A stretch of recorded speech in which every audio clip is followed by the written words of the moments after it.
11 മണിക്ക് നല്ല ചൂട് പഫ്സ് കിട്ടുന്ന ഒരു സ്ഥലമുണ്ട് നമ്മുടെ കോഴഞ്ചേരിയിൽ. നമ്മുടെ പൊയ്യാൻലൂസിൽ കഴിഞ്ഞാൽ വൺ വേ ഇങ്ങോട്ട് കയറി വരുമ്പോഴത്തേക്ക് ലെഫ്റ്റ് സൈഡിലായിട്ടാണ് കേട്ടോ നമ്മുടെ ഈ ബേക്കറി വരുന്നത്. ന്യൂ സുപ്രീം ബേക്കറി എന്നാണ് പേര്. നമ്മൾ ആദ്യം തന്നെ ടേസ്റ്റ് ചെയ്ത് നോക്കിയത് അവിടുത്തെ മുട്ട പഫ്സ് ആയിരുന്നു കേട്ടോ. പക്ഷേ നല്ല ചൂടുള്ളതുകൊണ്ട് സാധനം അത്യാവശ്യം കൊള്ളായിരുന്നു കേട്ടോ. എനിക്ക് വലിയ അത്രയ്ക്ക് അങ്ങോട്ട് ഇഷ്ടപ്പെട്ടില്ലെങ്കിലും സംഭവം അത്യാവശ്യം കൊള്ളായിരുന്നു.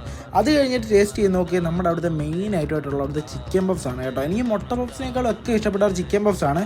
കാര്യം എന്ന് പറയാനാണെന്നുണ്ടെങ്കിൽ അത്യാവശ്യം നല്ല ഫില്ലിംഗ് ഉണ്ടായിരുന്നു കേട്ടോ. ഇനി ഞാൻ കഴിച്ച പഫ്സിൻ്റെ ആണെന്ന് എനിക്കറിയത്തില്ല, എന്നാൽ 2 നല്ല ചിക്കൻ പീസൊക്കെ എനിക്ക് അതിനകത്ത് നിന്ന് കിട്ടിയായിരുന്നു. കാരണം പഫ്സിൽ നിന്നൊക്കെ ചെറിയ ചെറിയ പീസൊക്കെയാണ് നമുക്ക് സാധനം കിട്ടുന്നത്. പക്ഷേ എനിക്ക് അത്യാവശ്യം കുഴപ്പമില്ലാത്ത 2 ചിക്കൻ പീസ് കിട്ടി കേട്ടോ. അത് വലിയ കാര്യം തന്നെയാണ് പഫ്സിനെ സംബന്ധിച്ചിടത്തോളം. പിന്നെ അത്യാവശ്യം കോഴഞ്ചേരി വഴി ഒരു 11 മണി ടൈമിലൊക്കെ പോകുകയാണെന്നുണ്ടെങ്കിൽ നല്ല ചൂട് പഫ്സ് കഴിക്കണമെന്ന് ആഗ്രഹം ഉണ്ടെന്നുണ്ടെങ്കിൽ ഈ കടയിൽ കയറി ഒന്ന് ട്രൈ ചെയ്ത് നോക്കണം കേട്ടോ. പിന്നെ നമ്മളിപ്പോൾ ഏത് കടയിൽ പോയാലും സ്ഥിരമായിട്ട് ട്രൈ ചെയ്യുന്ന ഒരു സാധനമാണ് നമ്മുടെ ബോൾ ഗ്രേപ്പ് ജ്യൂസ്. അത്യാവശ്യം കുടിച്ചിട്ടില്ലാത്തവരാണെന്നുണ്ടെങ്കിൽ ഉറപ്പായിട്ടൊന്ന് കുടിച്ചു പോകണം കേട്ടോ. അപ്പോൾ ഓക്കെ ബൈ, അടുത്ത വീഡിയോ കാണുന്നവരെ അപ്പോൾ എല്ലാവർക്കും ബൈ ബൈ.